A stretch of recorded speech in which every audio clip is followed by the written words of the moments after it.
आप देख रहे हैं न्यूज नेशनल वर्ल्ड, खबर वहीं अंदाज नया। मध्य प्रदेश में इस बार बीजेपी से यहाँ की जनता त्रस्त हो गई है। वहीं रीवा की जनता से जनसंपर्क किया तो उनका कहना है कई वर्षों से बीजेपी की सरकार होने के बावजूद यहाँ पर कोई भी विकास नहीं हुआ है। वहीं वोटरों को लुभाने के लिए कई प्रकार की योजनाएं आरंभ कर दी गई हैं, लेकिन यहाँ योजनाएं चुनाव से कुछ महीने पहले ही आरंभ किया गया है। इससे लोगों को अब समझ में आने लगा है कि यहाँ यह योजना चुनाव जीतने के लिए लागू की गई है। विधानसभा चुनाव होने जा रहा है, तो इस प्रकार जनता की क्या राय है? आप क्या कहेंगे, किसकी बनेगी सरकार? ये जनता क्या है ना, ये परिवर्तन चाहती है। इस बार हम सब लोग कांग्रेस की सरकार चाह रहे हैं। कई 10 विगत वर्षों से था इधर बीजेपी की सरकार, कुछ हुआ नहीं है। परिवर्तन चाहती है जनता। बीजेपी ने फिर भी कई योजनाएं प्रारंभ कर दी हैं। क्या लगता है, उससे जनता लोभित होंगी या फिर कांग्रेस कहीं ना कहीं उस सुविधाओं से मार खाएगी? नहीं, ये बीजेपी जो ये लाडली बहना योजना चालू की है, ये कैबिनेट में पास नहीं कराया है। ये लालच दिया है, पास नहीं कराया है। ये दिमाग लगाया है पब्लिक को वोट लेने के लिए बस। जब शिवराज सिंह चौहान ने बहना लाडली योजना का आरंभ किया तो कमलनाथ ने भी 1500 रुपए देने का वादा किया है। तो क्या लगता है कि जो नारी सम्मान है और बहना लाडली योजना, इन दोनों में क्या फर्क रह जाएगा? नारी सम्मान योजना जो है वो उसके फार्म भरा दिए गए हैं और वो सरकार बनते ही सबको मिलने लगे। वो कैबिनेट पास होगा, वो सरकार बाई सरकार वो मिलना ही है। ये लाडली बहना क्या है कि कैबिनेट पास नहीं हुआ है, बस ये वोट लेने के लिए चालू कर दिए हैं बस। होगा इस बार आपके क्षेत्र की जनता क्या चाहती है? इस बार हमारे क्षेत्र की जनता कांग्रेस सरकार बनाना चाहती है, पंजे पर मोहर लगाकर। विधानसभा 70 में फिर से चुनाव होने जा रहा है, जहां कांग्रेस उम्मीदवार रमाशंकर को उम्मीदवार घोषित किया पार्टी ने।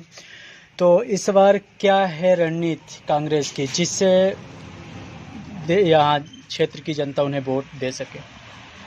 कांग्रेस की रणनीति क्या है? यहाँ बेरोजगारी, महंगाई, बहुत सारी समस्या है। अगर गिनाना चाहें हम लोग तो गिना नहीं सकते, पूरा दिन बीत जाएगा। जो ये समस्या है, क्या कांग्रेस सरकार बनने के बाद इस समस्याओं का हल होगा या फिर ऐसे ही चलता रहेगा जैसे बीजेपी के राज में था, इससे पहले बीएसपी के राज में था? ऐसे कई नेता आए और चले गए। तो क्या लगता है, कांग्रेस के आने के बाद जो भी असुविधाएं हैं उसका लाभ मिलेगा जनता को? बिल्कुल मिलेगा भैया। सन 2003 में यहाँ आदिवासियों को पट्टा मिला था, चरनोई आवंटन हुआ। चरनोई आवंटन के तहत जमीन आवंटन हुई थी। 1 एकड़, 2 एकड़, 2.5 एकड़, हर गरीबों को जमीन मिली थी। जो जमीन थी सरकारी, हमारी सरकार उस टाइम में थी, माननीय दिग्विजय सिंह मुख्यमंत्री थे। उस टाइम में जमीन सबको मिली, हमारे गाँव में ही जमीन मिली है सबको। क्या लगता है, इस बार कांग्रेस कितने वोटों से विजय होगी? इस बार कांग्रेस निश्चित तौर पर अब की बार 200 पार, 200 सीट इस बार मध्य प्रदेश में बिल्कुल 200 सीट कांग्रेस पार्टी ला रही है। रीवा जिले के अंतर्गत 8 विधानसभा आते हैं। 8 विधानसभा में हम 8 जीत रहे हैं। इससे पहले पंचवर्षीय में सरकार बनने के बावजूद भी सरकार टूट गई। इसमें कांग्रेस के ऐसे कार्यकर्ता रहते हैं जो साठ-गांठ कर, लेन देन कर पार्टी छोड़ देते और सरकार गिरा देते। उनको लेकर आप क्या कहेंगे? उनको लेकर सीधी सी बात है, कहना है राजा महाराजा भैया बिच जाते हैं। राजा महाराजा बिच जाते हैं, लेकिन गरीब, आदिवासी, पिछड़ा, निचले तबके से उठ के आया हुआ व्यक्ति वो कभी नहीं बिचते हैं। बिचते हैं तो केवल राजा महाराजा बिचते हैं। आपका परिचय? हमारा परिचय रविंद्र सिंह है, हम ग्राम सूती यहीं के निवासी हैं। आम जनता है या फिर कांग्रेस से? नहीं है तो हम लोग आम जनता, लेकिन इस बार हम लोग कांग्रेस का पट्टा ले लिया और कांग्रेस की सरकार बनाएंगे। मतलब आपने बहुमत से सरकार बनाएंगे। मतलब आपने अभी कांग्रेस की सदस्यता ग्रहण कर ली? जी, हम लोग कांग्रेस की सदस्यता ग्रहण कर लिए। और सुनिए भैया, हम आपके माध्यम से बताना चाहते हैं, जैसा अभी भाई साहब ने बताया, वर्मा जी ने बताया, ये बीएसपी के यहाँ के प्रभारी, इन्होंने बताया 70 साल 60 साल से कांग्रेस ने क्या किया। कांग्रेस ने वो किया कि बोलने का अधिकार दिया इनको। कांग्रेस ने वो किया कि क्या बताएं, आप ही को बता रहे। वोट लेने की चाहे ये बात करें, चाहे बीजेपी बात करे, हमारे रीवा जिला में सिरमौर विधानसभा सीट सामान्य सीट है, वहां से राम गरीब कोल को टिकट कांग्रेस पार्टी ने देकर ये बताया कि हम आदिवासियों का सम्मान करते हैं। और ये भारतीय जनता पार्टी कहती है हम आदिवासियों के हितैषी हैं। हितैषी बताती है, आप हितैषी हो तो क्यों नहीं उनको लोकसभा में भेजते हैं, राज्यसभा में नहीं भेजते हैं, विधानसभा में नहीं भेजते? भेजना चाहिए कि नहीं भेजना चाहिए? आप लोग बताइए। किसी को टिकट नहीं दे, पूरे बिंद में आदिवासियों को टिकट नहीं मिले, लेकिन हमारे यहाँ रीवा जिला में राम गरीब बनवासी जी को टिकट मिला है। हम लोग आज वहीं से आ रहे हैं, हमारे शीर्ष नेतृत्व ने, अजय सिंह राहुल भैया के नेतृत्व में हम लोग भिंड में चुनाव लड़ रहे हैं। उन्होंने आज कह भी दिया है कि अगर हमारी सरकार बनती है तो माननीय राम गरीब कोल जी को हम मंत्री बनाएंगे। हम बने या ना बने, लेकिन माननीय राम गरीब बनवासी जी यहाँ मंत्री बनेंगे। भिंड क्षेत्र में कितने सीटों पर कांग्रेस अपना हक जमा पाएगी? भिंड सीट में हमारे यहाँ 29 विधानसभा सीटें हैं। भिंड प्रदेश में, भिंड में हम लोग निश्चित तौर पर 26 सीट जीत रहे हैं। रीवा जिले में हम लोग 8 विधानसभा है तो हम 8 जीत रहे हैं। रीवा में 8 की 8 विधानसभा सीट हम जीत रहे हैं। किसी का खाता खुलने वाला नहीं है। और आपको एक बात बता दें, आज ही अभी 1 घंटा पहले माननीय मुख्यमंत्री शिवराज सिंह चौहान जी आए थे गढ़ी में। उनका भी कार्यक्रम हुआ था। विगत आज से 5 साल पहले उनका कार्यक्रम यही हुआ। उन्होंने कहा था, भाइयों एवं बहनों, हम आपको 5-5 एकड़ जमीन दे देंगे। उन्होंने कहा था, हम आपके चैनल के माध्यम से बताते हैं, आप पता भी कर लीजिएगा। बोले थे हम 5-5 एकड़ आपको जमीन देंगे। आप किसी एक व्यक्ति से पूछिए कि क्या उसको 1 डिसमिल का पट्टा मिला है। एक व्यक्ति से आप पूछ के बताइए। आप सर्वे कर लीजिए, ग्राउंड में जाके पूछ लीजिए। यहाँ पे ये आदिवासी बैठे हैं, अभी रुकिएगा आप, हम बता रहे हैं, आप इनसे पूछिएगा कि क्या इनको जमीन मिली 1 बीघे, 2 बीघे, 5 बीघे। आज फिर वही आए थे, वो घोंसला वीर हैं, वो मशीन लेके चलते हैं। घोंसला मशीन है ना भैया, वो घोंसला मशीन लेके चलते हैं। और आपको हम बताना चाहते हैं, जहां जिस धरती पे आप बैठे हैं, यहाँ 2013 में, 2018 में कांग्रेस की सरकार जब आई थी, ये लोनी बांध परियोजना का नाम है, लोनी बांध है, वहां पे ये मिनी बाढ़ ताकत परियोजना का जुड़ना था। सेंसन भी हो गया, स्वीकृत हो गया, लेकिन इन बीजेपी के विधायक, सांसद, इन गद्दारों की वजह से आज तक यहाँ पानी नहीं आया। अभी सुनने में आया है कि एक रीवा का विकास पुरुष है राजेंद्र शुक्ला, और ये शिवराज सिंह चौहान और हमारे यहाँ के विधायक माननीय श्याम लाल द्विवेदी जी 34 करोड़ का नारियल तोड़ दिए रीवा से। यहाँ के गांव वालों को पता नहीं चला कि हमारे यहाँ लोनी बांध में कहीं 34 करोड़ का नारियल फूट गया। काहे के लिए? माइक्रो सिंचाई परियोजना बताते। अरे भैया, जब पानी नहीं है तो क्या घंटा माइक्रो परियोजना लगाओगे? पहले पानी दो ना। आप पानी आप नहीं दे रहे, उसके बाद आप बता रहे हो हम 35 करोड़ का उद्घाटन कर दिए, हम 70 करोड़ का उद्घाटन कर दिए। क्या मशीन है? क्या नारियल लेके चल रहे हो? फटाफट नारियल तोड़ रहे हो, ये कर देंगे, वो कर देंगे। आज दिनांक तक विधायक श्यामलाल द्विवेदी का 1 पैसा ग्राम पंचायत सूती नहीं, न अगल बगल दिए हैं तो अपने नात रिश्तेदारों को दिए हैं। मैं चैनल के माध्यम से आपके कहता हूं, मैं आप सूचना का अधिकार तहत लगा के आप जानकारी ले लीजिए। उन्होंने अपने स्वजाति को दिया है, उन्होंने देख देख के दिया है। चाहे वो यहाँ बगल में रही हो, ये एक पूरी पंचायत है, घटिया पंचायत है, ढुड़किया पंचायत, यहाँ ब्राह्मण थे, उनको पैसा दिया। ना तो सुनील कोल सूती में उसको, ना राम जी आदिवासी है वहाँ पटाट में, और यहाँ बगल में गोंद कला है, वहाँ भी एक आदिवासी सरपंच है शिव कुमार, किसी को 1 रुपए नहीं दिए। दबाव बनाते हैं, केवल ये लोग बताते हैं हम आदिवासी हितैषी। ये सब इनका पोपो बंडर है, जनता सब जान चुकी है। ये झुंझुना है। अभी आप बोल रहे हैं इसके बारे में, सुन लीजिए। और भैया लाडली बहना तो आपने पूछा नहीं, लाडली बहना का आप पूछिए कैसे कि लाडली बहना भी एक झुंझुना है। लाडली बहना में क्या है कि गांव में 100 औरतें हैं तो 20 पा रही हैं, 80 बाकी हैं।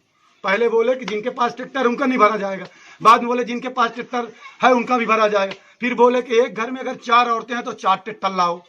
हम भैया खुद ही कराए हैं, आप पता कर लीजिए अगर हम गलत बोल रहे हो तो। ये बाबा जी भी बैठे हैं, इनसे भी आप पूछ लीजिए। सीधे उसमें सिस्टम में बोलता है 1 प्रति लाडली बहना पे प्रति ट्रैक्टर। नहीं भरोसा है तो आप जानकारी निकलवा लीजिए। मैं बिल्कुल रिकॉर्डेड बात बोल रहा हूँ, आप इस बात को रिकॉर्ड करिए। अगर 4 औरत घर में है तो 4 ट्रैक्टर चाहिए। अगर वो किसान के पास 1 ट्रैक्टर था, वो ये इनका नियम था कि पहले हम लाडली बहना नहीं भराएंगे, बाद में भरवाएंगे जी। फिर बोले जिसके पास ट्रैक्टर है वो भी भर दो। फिर हम भी गए भरने के लिए, और तमाम हमारे साथी भाई गए। फिर वहां गए तो पता चला कि 4 औरत है तो 4 ट्रैक्टर चाहिए। भैया आप बताइए, 1 ट्रैक्टर तो इस महंगाई में कोई ले नहीं पा रहा है कि लाडली बहना के चक्कर में क्या ट्रैक्टर भी खरीदना पड़ेगा? आप ही बताइए। और आप लोग मीडिया है, आप लोग दिखाते नहीं जनता की आवाज, आप लोग भी वही दिखाते हैं जहां आप लोगों को सिस्टम रहता है। नहीं, आपके यहाँ भी ईडी उडी पड़ जाएगी। मीडिया चैनल दिखा देगा, जिस दिन सच्चाई दिखा देगा अगर जमीन गांव की बात, उसके कार्यालय में ईडी का छापा पड़ जाएगा भैया। इसलिए आप लोग भी वही दिखाते हो जो दिखाते हो भैया। बहुत बहुत धन्यवाद। और आप इनसे पूछिए कि जमीन पाए हैं कि नहीं पाए हैं। आपने लाडली योजना भरा है, फार्म 1 ट्रैक्टर है, क्या आपको मिल रहा है या नहीं मिल रहा है? नहीं मिल रहा है भैया, हमको, हमारी माँ को मिल रहा है। हमारे पास 1 ट्रैक्टर मिल रहा है, बोल रहा है पत्नी के लिए अभी 1 ट्रैक्टर लाओ, अब 1 ट्रैक्टर और लाए खरीद के। आप बताइए। आपका मतलब ये है कि आपकी पत्नी को? जी, हमारा कहने का मतलब है कि हमारे घर में अगर 3 है, हमारी बड़ी अम्मा, दादी, बहन, तो मतलब सबके लिए ट्रैक्टर चाहिए। हमारा कहना ये, जो इनका सीएम माने सिस्टम है सॉफ्टवेयर में, वो सबको 1-1 ट्रैक्टर मांगता है पंजीकृत। इस बार सभी लोग कहते हैं कि परिवर्तन चाहिए, तो आपकी क्या राय है? हमारी राय है, और मेरा नाम पहले सबसे पहले अपना परिचय देना चाहेंगे। बहुत सही।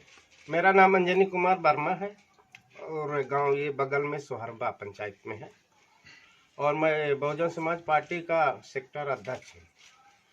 तो हमारा तो कहना ये है कि सदियों से कांग्रेस बीजेपी का राज आया है। आज 75 साल बीत गया, कांग्रेस बारी बारी ये करती राज चली आ रही है। तो हम भी चाहते हैं कि परिवर्तन होना चाहिए। इस बार बहुजन समाज पार्टी का शासन सत्ता बनना चाहिए। बीजेपी ने कई योजनाएं लाई हैं, वहीं कांग्रेस भी लाई है, तो बीएसपी क्या योजनाएं लाई हैं जिससे वोटर लोभित हो सकें और बीएसपी को वोट कर सकें? बीएसपी का फंडा है, हम सर्वजन सुखाय सर्वजन हिताय, और सरकारी भूमि जो पड़ी है वो गरीबों की ही, उसको दिलवाने का काम करेंगी। बहन जी, ये तो दोनों सरकारें कह रही हैं कि हम गरीबों के लिए भूमि चाहे कुछ एकड़ ही करें, लेकिन उनको देंगे। वो तो मैं उन दोनों से हटकर क्या है बीएसपी के पास? बीएसपी के पास समानता का अधिकार, सबसे पहला काम समानता का अधिकार दिलाने का है। और सरकार बनेगी तो ये निश्चित रूप से आवंटन हुआ है। यूपी में 5 साल की सरकार बनी थी बहन जी की, तो वहाँ 3-3 बीघे की जमीन का पट्टा दिया गया था, और एमपी में बनेगी तो वैसा ही यहाँ कारखाना चलेगा। सरकार कह रही कि हमने गरीबों के लिए जमीन दी, कई योजनाएं दी, क्या आपको एक भी हिस्सा या फिर 1 इंच जमीन मिली या नहीं? नहीं मिली। तो आपकी सरकार कह रही है जो अभी है वर्तमान में, वो हमने दिया, तो फिर किसको दिया? हम लोग पाए रहे, क्या कहते हैं, उसके बाद 5 साल से कहीं चिल्ला रहे, कहाँ मिली। तो इस बार क्या करेंगे, किसकी सरकार बनाएंगे? अब हम लोग कांग्रेस की सरकार में